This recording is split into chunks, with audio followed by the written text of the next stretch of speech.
Membangun landasan keluarga sakinah. Islam mengajarkan bahwa berkeluarga adalah salah satu sarana menjaga martabat dan kehormatan manusia.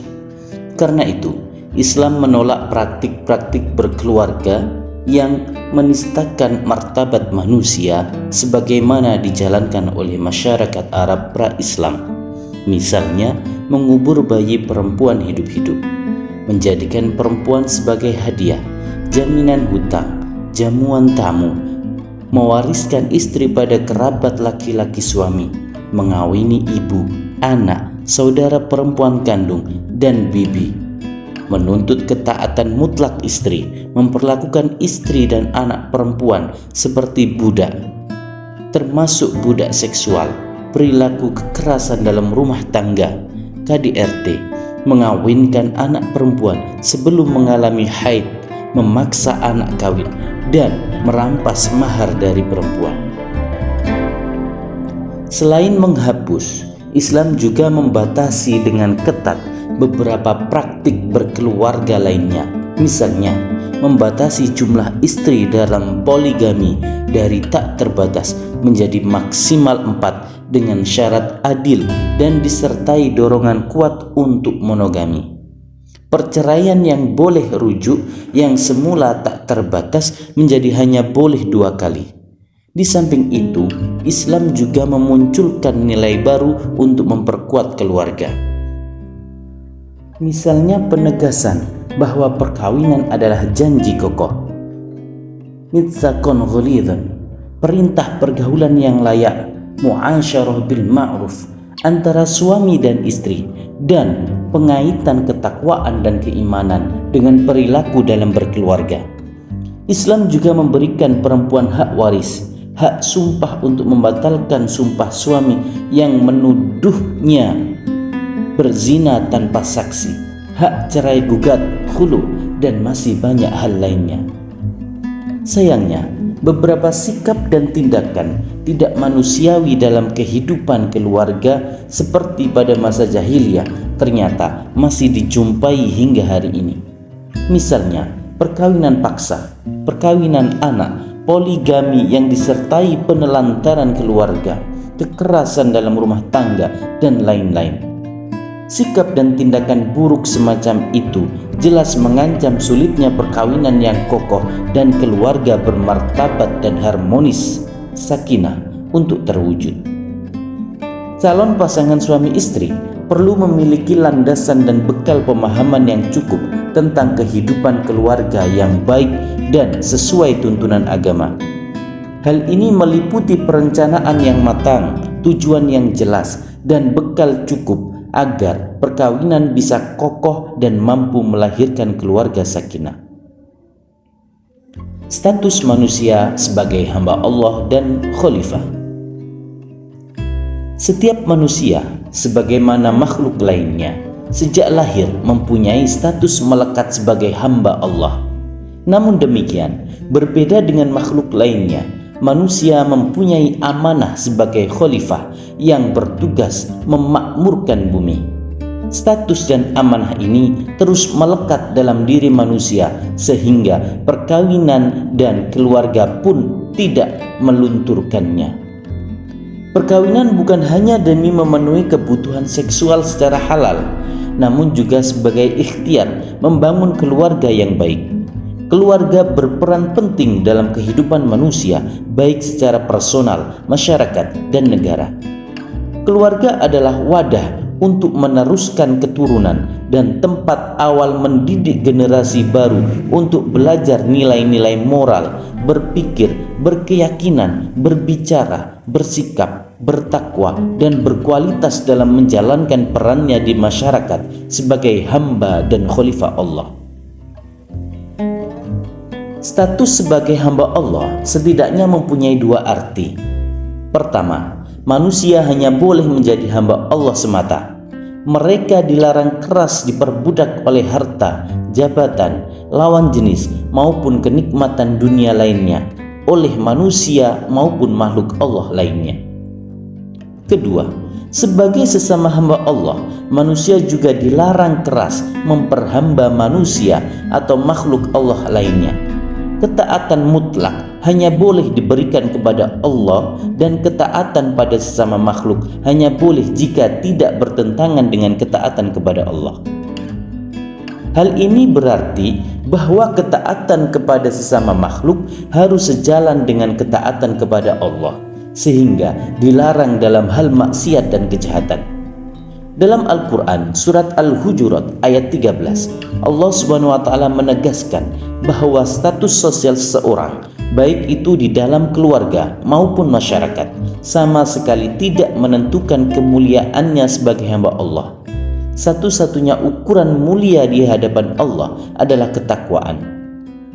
Kerjasama antara lelaki dan perempuan dalam menjalankan amanah sebagai khalifah ini sangat diperlukan, baik dalam kehidupan masyarakat, negara, maupun keluarga.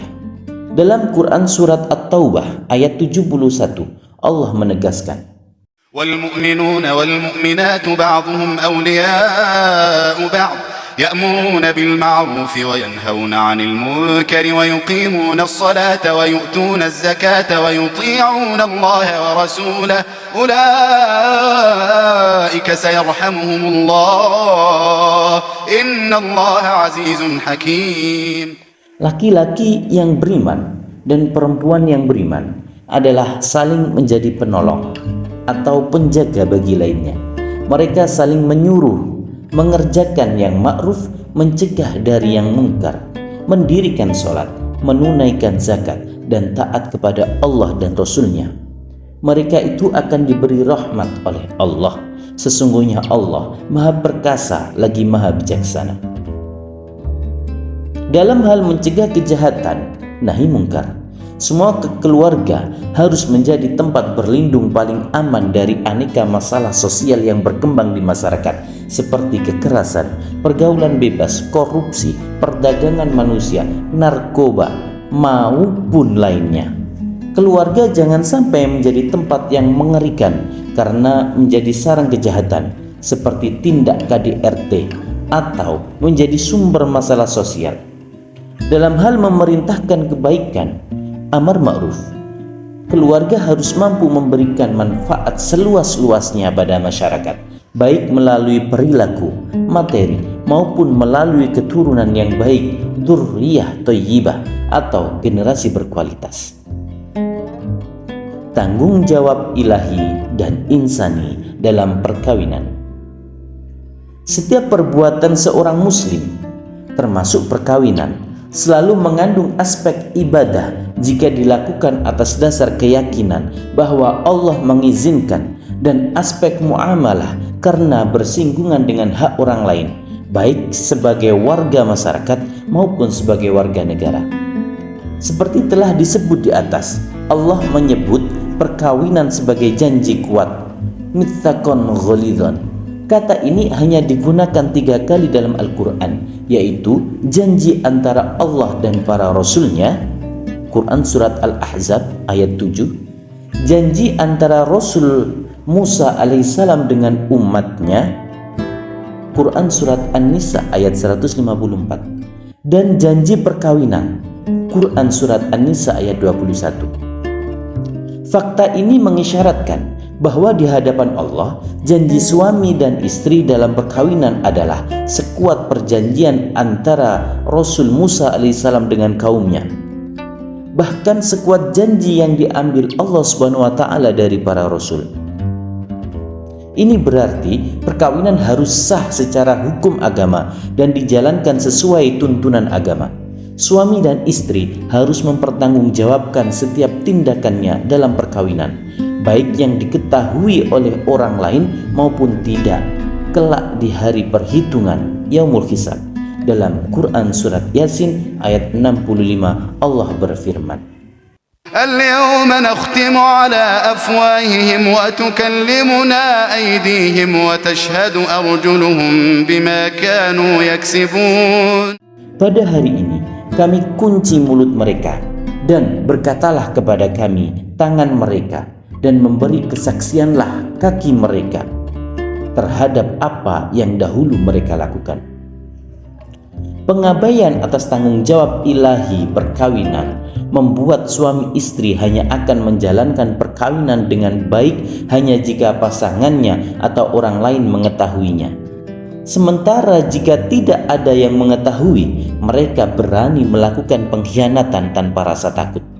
Sebaliknya, kesadaran akan adanya tanggung jawab kepada Allah ini menyebabkan suami istri sama-sama menjaga diri, baik ketika pasangannya ada maupun ketika tidak ada. Karena meyakini bahwa Allah selalu menjaga, melihat mereka. Sikap saling setia antara suami dan istri bukan semata-mata karena pasangannya menghendaki kesetiaan, tetapi terutama karena Allah menghendaki demikian. Tanggung jawab kepada Allah dalam perkawinan juga tercermin dalam ayat Al-Quran dan hadis yang menyatakan bahwa perilaku dalam perkawinan harus didasari oleh keimanan dan ketakwaan. Fattaqullaha fin nisa'i fa innakum akhadtumuhunna bi amanatillah wastahlaltum furujahunna bi kalimatillah. Bertakwalah kalian semua kepada Allah dalam memperlakukan para istri. Sesungguhnya kalian telah meminang mereka dengan amanah Allah dan menghalalkan farji mereka dengan kalimat Allah. Hadis riwayat Muslim. يا أيها الذين آمنوا لا يحل لكم أن ترثوا النساء كرها ولا تعضلوهن لتذهبوا ببعض ما آتيتموهن إلا أن يأتين بفاحشة مبينة وعاشروهن بالمعروف فإن كرهتموهن فعسى أن تكرهوا شيئا ويجعل الله فيه خيرا كثيرا. Hai orang-orang yang beriman, tidak halal bagi kamu mempusakai perempuan dengan jalan paksa, dan janganlah kamu menyusahkan mereka karena hendak mengambil kembali sebagian dari apa yang telah kamu berikan kepadanya, terkecuali bila mereka melakukan pekerjaan keji yang nyata, dan bergaullah dengan mereka secara patut. Kemudian bila kamu tidak menyukai mereka, maka bersabarlah, karena mungkin kamu tidak menyukai sesuatu, padahal Allah menjadikan padanya kebaikan yang banyak. Quran Surat An-Nisa ayat 19. Dengan memahami landasan tanggung jawab ilahiyah ini, pasangan suami istri diharapkan dapat menghindari perceraian. Dalam sebuah hadis, Rasulullah SAW bersabda, hal halal yang paling dibenci oleh Allah adalah perceraian. Hadis riwayat Abu Dawud dan Hakim. Hadis ini merupakan peringatan keras agar perkawinan dijaga kekuatan dan kebaikannya. Kritik ini tidak hanya ditujukan kepada laki-laki dan perempuan yang menikah, tetapi juga kepada seluruh pemangku kepentingan yang terkait dengan perkawinan, baik tokoh agama, tokoh masyarakat, maupun pejabat negara terkait.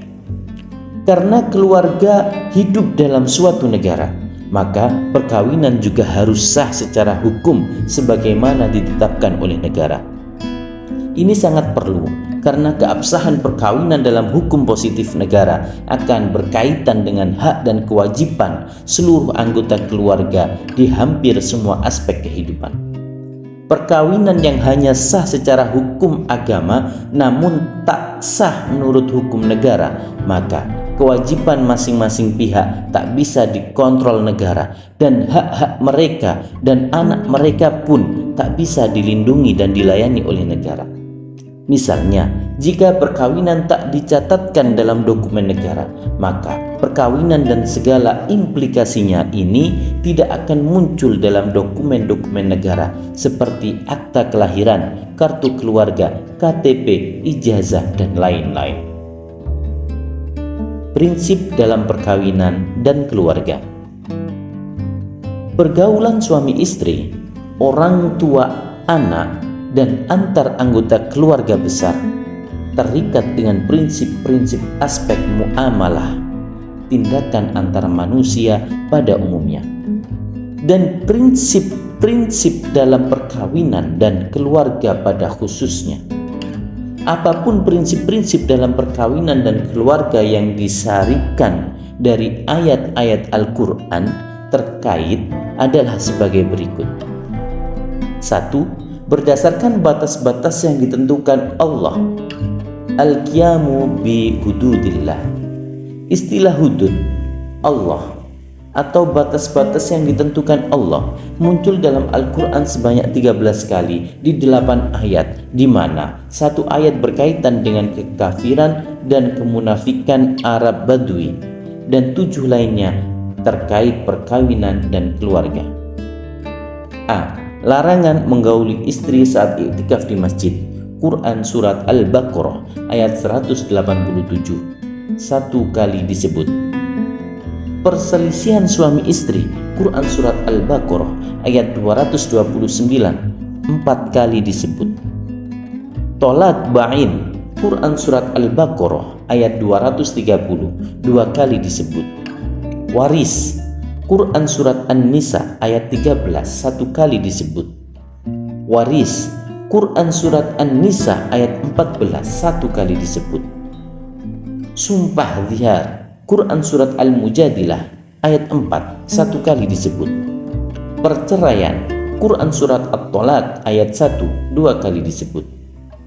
Ketentuan ini didasarkan kepada kemaslahatan bersama, bukan ditentukan oleh kepentingan salah satu pihak sesuai dengan keinginannya sendiri. Ayat-ayat yang mengandung kata hudud di atas berisi tentang tindakan keterlaluan yang merusak keluarga dan dipandang melampaui batas-batas ketentuan Allah. 2. Saling rela atau ridho. Allah menyebutkan prinsip ini tentang bolehnya mantan istri setelah habis masa iddah untuk menikah dengan laki-laki lain jika keduanya saling rela. Quran Surat Al-Baqarah ayat 232. Bolehnya menyusukan bayi pada perempuan lain jika ayah dan ibu bayi saling rela. Quran Surat Al-Baqarah ayat 233. Dan bolehnya suami menggunakan mahar yang menjadi hak istri jika keduanya saling rela. Quran Surat An-Nisa ayat 24. 3. Layak, ma'ruf. Allah sering menyebut kata ma'ruf dalam konteks perkawinan dan keluarga. Dalam Al-Baqarah disebut sebanyak 11 kali, dan di An-Nisa sebanyak 2 kali, dan di surat At-Tolak sebanyak 2 kali. Istilah layak di sini secara sederhana berarti sesuatu yang baik menurut norma sosial dan ketentuan Allah. Jadi, misalnya dalam pembagian harta warisan, hubungan seksual suami istri, pengasuhan anak dan hal-hal lain dalam kehidupan keluarga harus dijalankan sesuai dengan nilai kemanusiaan, norma sosial, dan aturan agama. 4. Berusaha menciptakan kondisi yang lebih baik. Ihsan. Ihsan berarti lebih baik atau bisa juga dimaknai sebagai upaya menciptakan kondisi yang jauh lebih baik.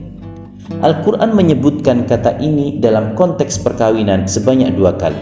Pertama, jika suami menceraikan istrinya, maka perceraian mesti dilakukan dengan cara-cara yang membuat kondisi istri dan keluarganya lebih baik daripada ketika perkawinan dipertahankan. Quran Surat Al-Baqarah ayat 229. Kedua, anak mesti bersikap kepada orang tua dengan lebih baik daripada sikap orang tua kepada anak. Quran Surat Al-An'am ayat 151. Ringkasnya, semua tindakan dalam keluarga harus membuat semua pihak menjadi lebih baik. 5. Tulus, nihlah. Prinsip nihlah atau tulus muncul dalam konteks pemberian mahar oleh suami kepada istri. Quran Surat An-Nisa ayat 4. Dalam beberapa masyarakat, mahar dipandang sebagai alat pembayaran atas istri. Semakin tinggi nilai ekonomi sebuah mahar, semakin tinggi pula rasa memiliki suami atas istri. Mahar kemudian bisa menyebabkan istri kehilangan kekuasaan atas dirinya sendiri karena diambil sepenuhnya oleh suami. Dalam Islam, mahar harus diberikan secara tulus, bukan alat pembayaran untuk menguasai. Jadi, berapapun tingginya nilai ekonomi sebuah mahar, ia tidak bisa dijadikan alasan untuk menuntut istri agar taat secara mutlak pada suami.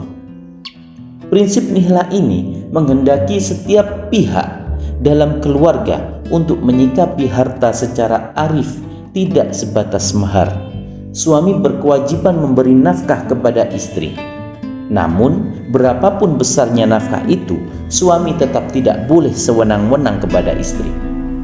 6. Musyawarah. Prinsip musyawarah muncul dalam Quran Surat Al-Baqarah ayat 233, yakni suami dan istri bisa memutuskan untuk menyusukan bayi mereka pada perempuan lain setelah keduanya bermusyawarah dan saling ridho atas keputusan tersebut.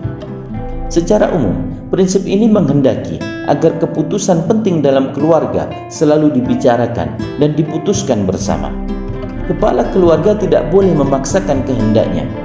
Dalam surat Ali Imran, Quran Surat Ali Imran ayat 159, Allah memerintahkan musyawarah sebagai cara memutuskan perkara, termasuk perkara-perkara dalam perkawinan dan keluarga.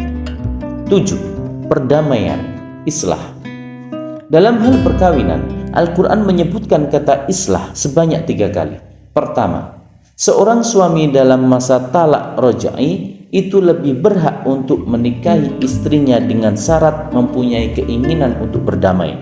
Quran Surat Al-Baqarah ayat 228. Kedua, orang-orang yang bertindak sebagai penengah, hakam, bagi suami istri yang berselisih harus mempunyai keinginan untuk mencapai perdamaian, islah, supaya Allah memberi jalan keluar. Quran Surat An-Nisa ayat 35. Ketiga, seorang istri yang mengkhawatirkan suaminya nusyus, maka ia bisa menempuh jalan perdamaian. Quran Surat An-Nisa ayat 128. Prinsip islah menghendaki bahwa semua pihak dalam perkawinan dan keluarga mesti mengedepankan cara-cara yang mengarah pada perdamaian tanpa kekerasan. Ketujuh prinsip perkawinan dapat dijalankan dengan baik jika didukung oleh 4 pilar perkawinan yang kokoh sebagai berikut. 1. Perkawinan adalah berpasangan, zawaj. Suami dan istri laksana 2 sayap burung yang memungkinkan terbang, saling melengkapi, saling menopang, dan saling kerjasama.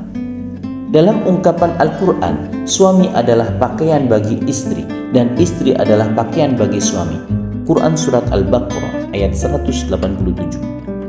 2. Perkawinan adalah ikatan yang kokoh, mitsaqan ghalidhan. Quran Surat An-Nisa ayat 21. Sehingga bisa menyangga seluruh sendi-sendi kehidupan rumah tangga. Kedua pihak diharapkan menjaga ikatan ini dengan segala upaya yang dimiliki. Tidak bisa yang satu menjaga dengan erat sementara yang lainnya melemahkannya. 3. Perkawinan harus dipelihara melalui sikap dan perilaku saling berbuat baik, muasyarah bil ma'ruf. Quran Surat An-Nisa ayat 19. Seorang suami harus selalu berpikir, berupaya, dan melakukan segala yang terbaik untuk istri. Begitupun sang istri berbuat hal yang sama kepada suaminya. 4. Perkawinan meski dikelola dengan musyawarah. Quran Surat Al-Baqarah ayat 23. Musyawarah adalah cara yang sehat untuk berkomunikasi, meminta masukan, menghormati pandangan pasangan, dan mengambil keputusan yang terbaik. 4 pilar ini dapat menguatkan ikatan perkawinan dan memperdalam rasa saling memahami dan kasih sayang. Semua itu akan bermuara pada terwujudnya keluarga yang harmonis. Dengan 4 pilar ini, suami dan istri akan senantiasa termotivasi untuk membangun rumah tangga sesuai amanat ilahi. Berusaha menjaga amanat ilahi berarti pula berusaha menjadi orang yang solih di mata Tuhan. Dalam suatu hadis disebutkan bahwa harta terindah bagi seorang suami adalah istri yang solihah. Hadis riwayat Abu Dawud. Dan tentu saja bagi seorang istri, harta terindahnya adalah suami yang soleh. Hal-hal seperti itulah yang akan membantu terwujudnya keluarga sakinah, mawaddah, warahmah. Apa itu keluarga sakinah, mawaddah, warahmah? Istilah sakinah, mawaddah, warahmah cukup populer di Indonesia. Ia sering muncul dalam kartu undangan perkawinan dan doa-doa yang dipanjatkan bagi calon mempelai dan pengantin baru. Ketiga istilah ini diambil dari Quran surat ke-30 ayat 21 sebagai berikut. Wa min ayatihi an khalaqalakum min anfusikum azwajan litaskunu ilaiha wa ja'ala bainakum mawaddatan wa rahmah. Inna fi dzalika laayatil liqaumin yatafakkarun. Dan di antara tanda-tanda kekuasaannya ialah Dia menciptakan untukmu pasangan, istri atau suami dari jenismu sendiri, supaya kamu cenderung dalam merasa tentram kepadanya, dan dijadikannya di antaramu rasa kasih dan sayang. Sesungguhnya pada yang demikian itu benar-benar terdapat tanda-tanda bagi kaum yang berfikir. Mari kita lihat lebih dekat makna dari istilah-istilah tersebut. Sakinah. Kata sakinah secara sederhana dapat diterjemahkan sebagai kedamaian. Berdasarkan ayat-ayat Al-Quran, Quran surat Al-Baqarah ayat 248, Quran surat At-Taubah ayat 26 dan 40, Quran surat Al-Fatah ayat 4, 18 dan 26. Sakinah atau kedamaian itu didatangkan Allah ke dalam hati para nabi dan orang-orang yang beriman agar tabah dan tidak gentar menghadapi rintangan apapun.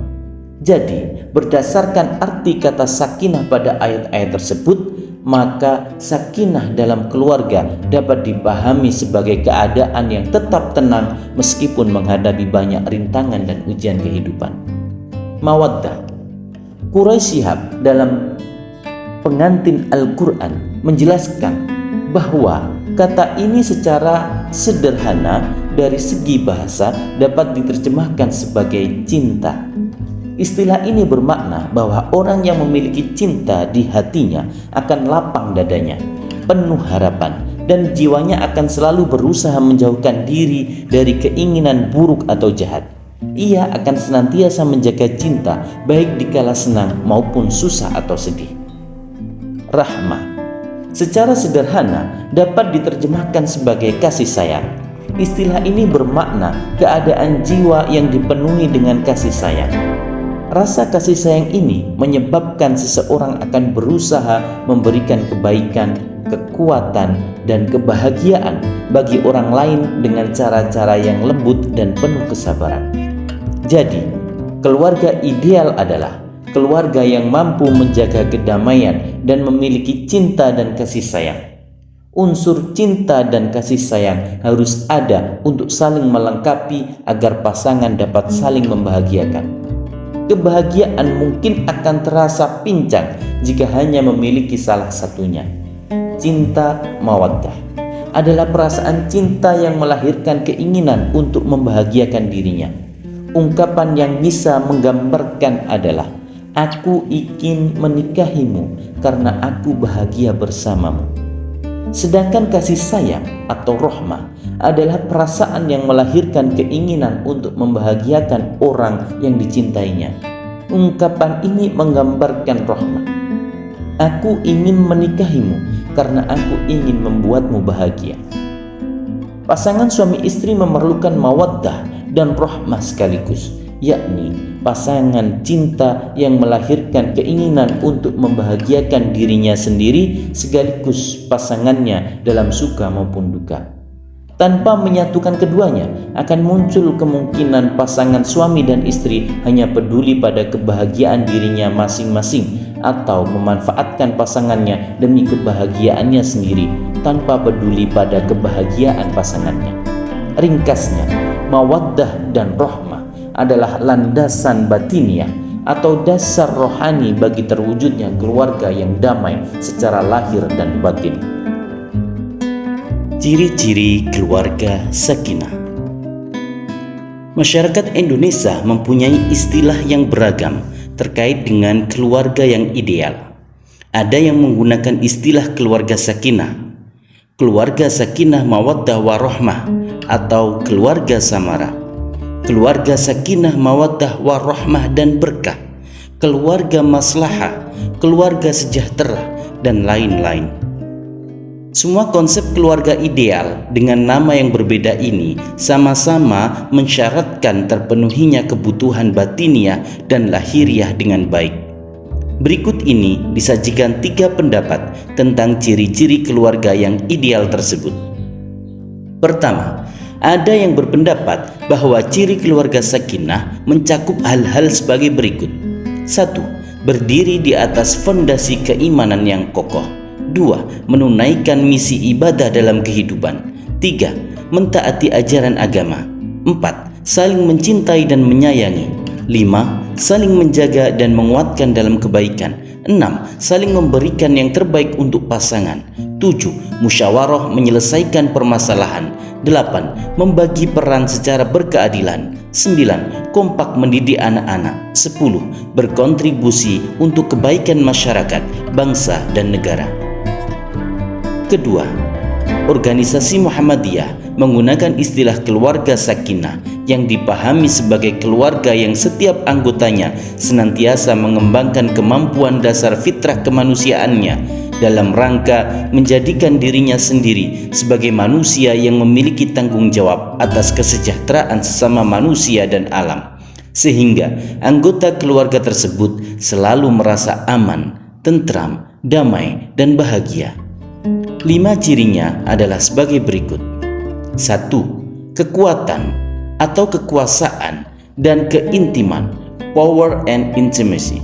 Suami dan istri memiliki hak yang sama untuk berpartisipasi dalam pengambilan keputusan. Ini adalah dasar penting untuk kedekatan hubungan. 2. Kejujuran dan kebebasan berpendapat. Setiap anggota keluarga bebas mengeluarkan pendapat, termasuk pendapat yang berbeda-beda. Walaupun berbeda pendapat, tetap diperlakukan sama. 3. Kehangatan, kegembiraan, dan humor. Ketika kegembiraan dan humor hadir dalam hubungan keluarga, setiap anggota keluarga akan merasakan kenyamanan dalam berinteraksi. Keceriaan dan rasa saling percaya di antara seluruh komponen keluarga merupakan sumber penting kebahagiaan rumah tangga. 4. Keterampilan organisasi dan negosiasi. Mengatur berbagai tugas dan melakukan negosiasi atau bermusyawarah ketika terdapat bermacam-macam perbedaan pandangan mengenai banyak hal untuk dicarikan solusi terbaik. 5. Sistem nilai yang menjadi pegangan bersama. Nilai moral keagamaan yang dijadikan sebagai pedoman seluruh komponen keluarga merupakan acuan pokok dalam melihat dan memahami realitas kehidupan serta sebagai rambu-rambu dalam mengambil keputusan. Ketiga, Nahdlatul Ulama menggunakan istilah keluarga maslahah atau masalihul usrah, yaitu keluarga yang dalam hubungan suami istri dan orang tua anak menerapkan prinsip-prinsip keadilan, i'tidal, keseimbangan, tawazun, moderat, tawasud, toleransi, tasamuh, dan amar ma'ruf nahi mungkar. Berakhlakul karimah, sakinah mawaddah warahmah, sejahtera lahir batin, serta berperan aktif mengupayakan kemaslahatan lingkungan sosial dan alam sebagai perwujudan Islam rahmatan lil alamin. Keluarga maslahah memiliki ciri-ciri sebagai berikut. 1. Suami dan istri yang soleh, yakni bisa mendatangkan manfaat dan faedah bagi dirinya, anak-anaknya, dan lingkungannya, sehingga darinya tercemin perilaku dan perbuatan yang bisa menjadi teladan, uswatun hasanah, bagi anak-anaknya maupun orang lain. 2. Anak-anaknya baik, abror, dalam arti berkualitas, berakhlak mulia, sehat rohani dan jasmani, produktif dan kreatif, sehingga pada saatnya dapat hidup mandiri dan tidak menjadi beban orang lain atau masyarakat. 3. Pergaulannya baik. Maksudnya pergaulan anggota keluarga itu terarah, mengenal lingkungan yang baik, dan bertetangga dengan baik tanpa mengorbankan prinsip dan pendirian hidupnya. 4. Berkecukupan rizki, sandang, pangan, dan papan. Artinya, tidak harus kaya atau berlimpah harta. Yang penting bisa membiayai hidup dan kehidupan keluarganya dari kebutuhan sandang, pangan, dan papan, biaya pendidikan, dan ibadahnya. Fungsi keluarga. Semua rumusan tentang ciri-ciri keluarga ideal di atas menunjukkan bahwa keluarga ideal adalah keluarga yang dapat berfungsi secara maksimal. Secara sosiologis, fungsi keluarga adalah sebagai berikut. 1. Fungsi biologis. Keluarga sebagai tempat yang baik untuk melangsungkan keturunan secara sehat dan sah. Salah satu tujuan disunnahkannya pernikahan dalam agama adalah untuk memperbanyak keturunan yang berkualitas. Hal ini tentu saja dibutuhkan prasyarat yang tidak sedikit. Di antaranya adalah kasih sayang orang tua, kesehatan yang terjaga, pendidikan yang memadai, dan lain sebagainya. Disinilah pentingnya keutuhan keluarga. 2. Fungsi edukatif. Keluarga juga berfungsi sebagai tempat untuk melangsungkan pendidikan pada seluruh anggotanya. Orang tua wajib memenuhi hak pendidikan yang harus diperoleh anak-anaknya. Oleh karena itu, orang tua harus memikirkan, memfasilitasi, dan memenuhi hak tersebut dengan sebaik-baiknya. Hal itu ditujukan untuk membangun kedewasaan jasmani dan rohani seluruh anggota keluarga. 3. Fungsi religius. Keluarga juga menjadi tempat untuk menanamkan nilai-nilai agama paling awal. Orang tua memiliki tanggung jawab untuk memberikan pemahaman, menyadarkan, dan memberikan contoh dalam keseharian tentang ajaran keagamaan yang mereka anut. Hal ini menjadi bagian penting dalam membentuk kepribadian dan karakter yang baik bagi anggota keluarga. 4. Fungsi protektif. Keluarga harus menjadi tempat yang dapat melindungi seluruh anggotanya dari seluruh gangguan, baik dari dalam maupun dari luar. Keluarga juga harus menjadi tempat yang aman untuk memproteksi anggotanya dari pengaruh negatif dunia luar yang mengancam kepribadian anggotanya.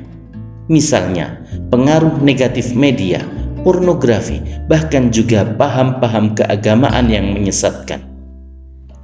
5. Fungsi sosialisasi. Keluarga juga berfungsi sebagai tempat untuk melakukan sosialisasi nilai-nilai sosial dalam keluarga. Melalui nilai-nilai ini, anak-anak diajarkan untuk memegang teguh norma kehidupan yang sifatnya universal, sehingga mereka dapat menjadi anggota masyarakat yang memiliki karakter dan jiwa yang teguh.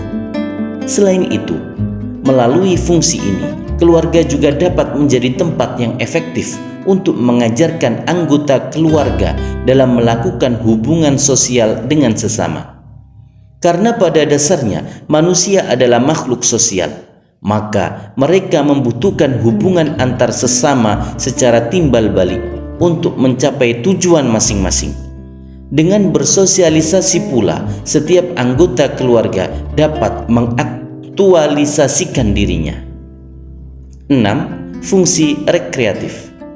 Keluarga dapat menjadi tempat untuk memberikan kesejukan dan kenyamanan seluruh anggotanya, menjadi tempat beristirahat yang menyenangkan untuk melepas lelah. Dalam keluarga, seseorang dapat belajar untuk saling menghargai, menyayangi, dan mengasihi sehingga tercipta hubungan yang harmonis dan damai. Dengan demikian, keluarga itu benar-benar menjadi surga bagi seluruh anggotanya. Sebagaimana hadis Nabi yang menyatakan bahwa rumahku adalah surgaku. 7. Fungsi ekonomis. Fungsi ini penting sekali untuk dijalankan dalam keluarga. Kemapanan hidup dibangun di atas pilar ekonomi yang kuat. Untuk memenuhi kebutuhan dasar anggota keluarga, maka dibutuhkan kemampuan ekonomi. Oleh karena itu, pemimpin keluarga harus menjalankan fungsi ini dengan sebaik-baiknya. Keluarga mesti mempunyai pembagian tugas secara ekonomi. Siapa yang berkewajiban mencari nafkah? serta bagaimana pendistribusiannya secara adil agar masing-masing anggota keluarga dapat mendapatkan haknya secara seimbang. Dengan demikian, perkawinan bukanlah sekedar menghalalkan percintaan yang mengikat dua buah hati, tetapi lebih dari itu juga memenuhi kebutuhan-kebutuhan pasangan, baik yang sifatnya sosiologis, psikologis, biologis, dan juga ekonomi. Tingkatan Keluarga Sakinah. Kementerian Agama Republik Indonesia sebagai kementerian yang bertanggung jawab atas pembinaan perkawinan dan keluarga juga mempunyai kriteria dan tolak ukur keluarga sakinah. Keduanya tertuang dalam Surat Keputusan Menteri Agama Republik Indonesia Nomor 3 Tahun 1999 tentang pembinaan gerakan keluarga sakinah. Di dalamnya tertuang 5 tingkatan keluarga sakinah dengan kriteria sebagai berikut. 1. Keluarga pranikah, yaitu keluarga-keluarga yang dibentuk bukan melalui ketentuan perkawinan yang sah, tidak dapat memenuhi kebutuhan dasar spiritual dan material atau kebutuhan pokok secara minimal, seperti keimanan, sholat, zakat fitrah, puasa, sandang, pangan, papan, dan kesehatan. Tolak ukurnya: A. Keluarga yang dibentuk melalui perkawinan yang tidak sah. B. Tidak sesuai ketentuan perundang-undangan yang berlaku. C. Tidak memiliki dasar keimanan. D. Tidak melakukan sholat wajib. E. Tidak mengeluarkan zakat fitrah. F. Tidak menjalankan puasa wajib. G. Tidak tamat SD dan tidak dapat baca tulis. H. Termasuk kategori fakir dan atau miskin. I. Berbuat asusila. J. Terlibat perkara-perkara kriminal. 2. Keluarga sakinah 1, yaitu keluarga-keluarga yang dibangun di atas perkawinan yang sah dan telah dapat memenuhi kebutuhan spiritual dan material secara minimal, tetapi masih belum dapat memenuhi kebutuhan sosial psikologisnya, seperti kebutuhan pendidikan, bimbingan keagamaan, dan keluarganya mengikuti interaksi sosial keagamaan dengan lingkungannya.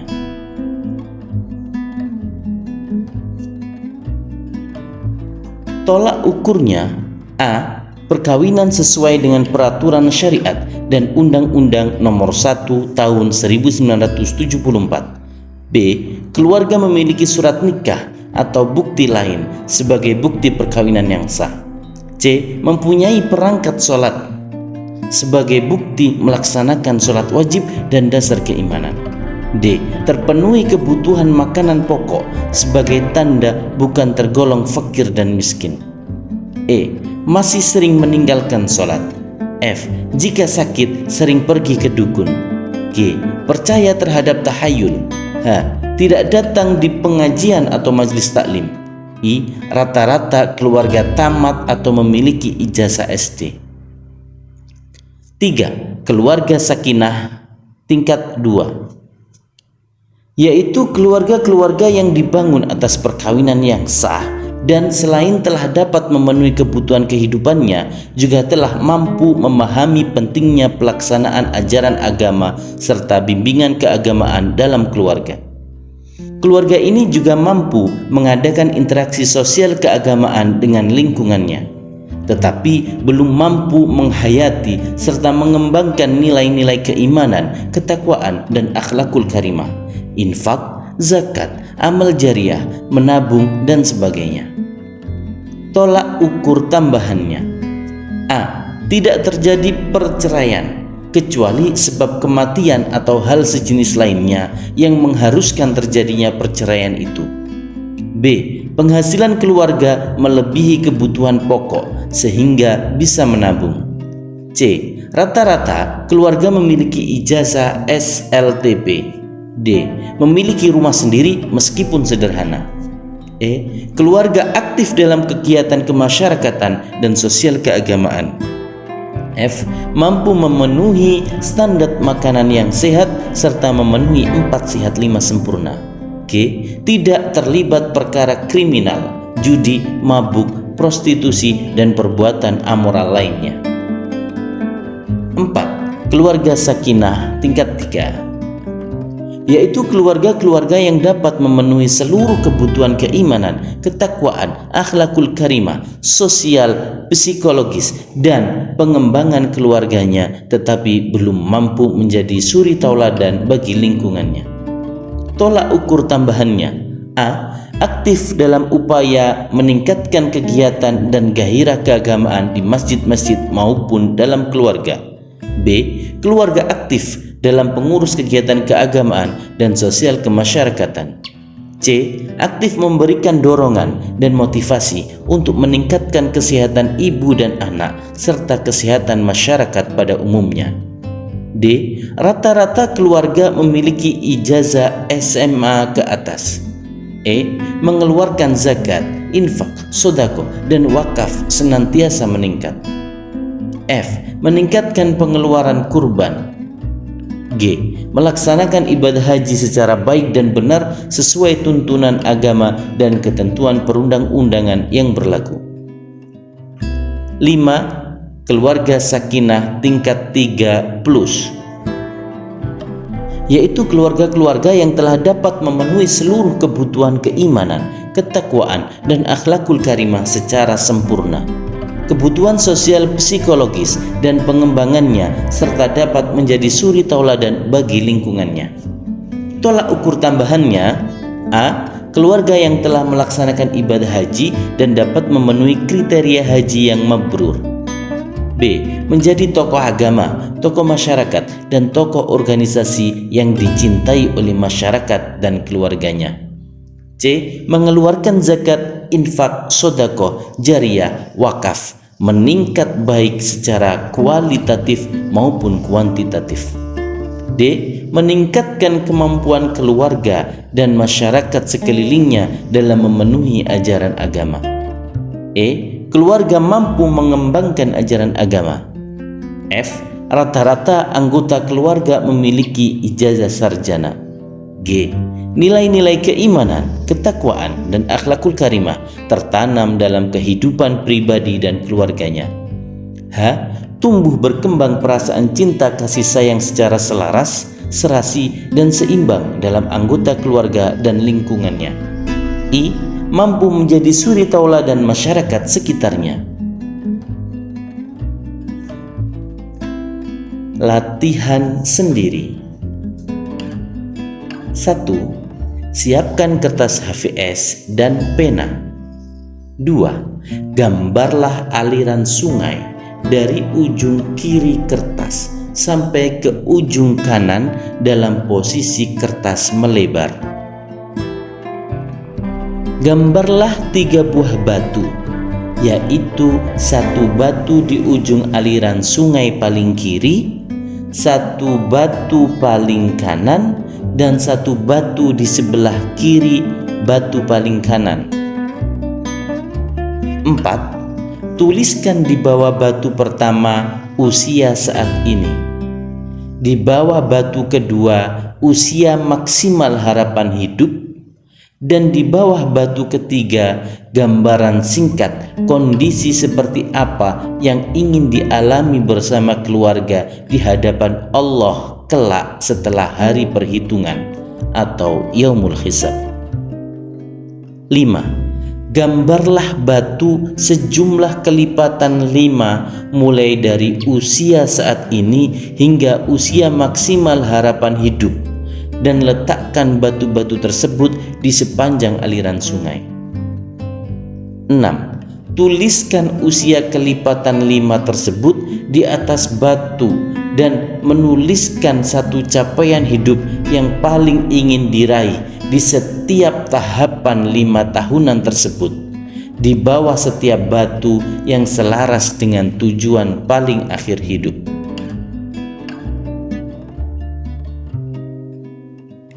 Latihan bersama calon istri atau suami. 1. Bawa gambar sungai kehidupan masing-masing calon suami dan calon istri. Berilah masing-masing pasangan selembar kertas HVS kosong dan mintalah mereka mencatatkan kesepakatan yang telah didiskusikan meliputi 3 hal berikut ini. A. Tujuan akhir hidup bersama, yakni berupa gambaran singkat kondisi seperti apa yang sama-sama diimpikan saat menghadap Allah Subhanahu wa taala kelak setelah hari perhitungan Yaumul Hisab sebagai suami istri atau orang tua. B. Tujuan tahapan 5 tahunan usia perkawinan berupa rumusan kondisi ideal pada 5 tahun pertama perkawinan, 5 tahun kedua perkawinan, dan seterusnya hingga usia maksimal harapan hidup perkawinan. C. 10 harapan bersama di 5 tahun pertama perkawinan meliputi dasa harapan bersama di 5 tahun pertama perkawinan, nomor 1-10, sifat 1-10, sikap 1-10, materi atau keturunan 1-10.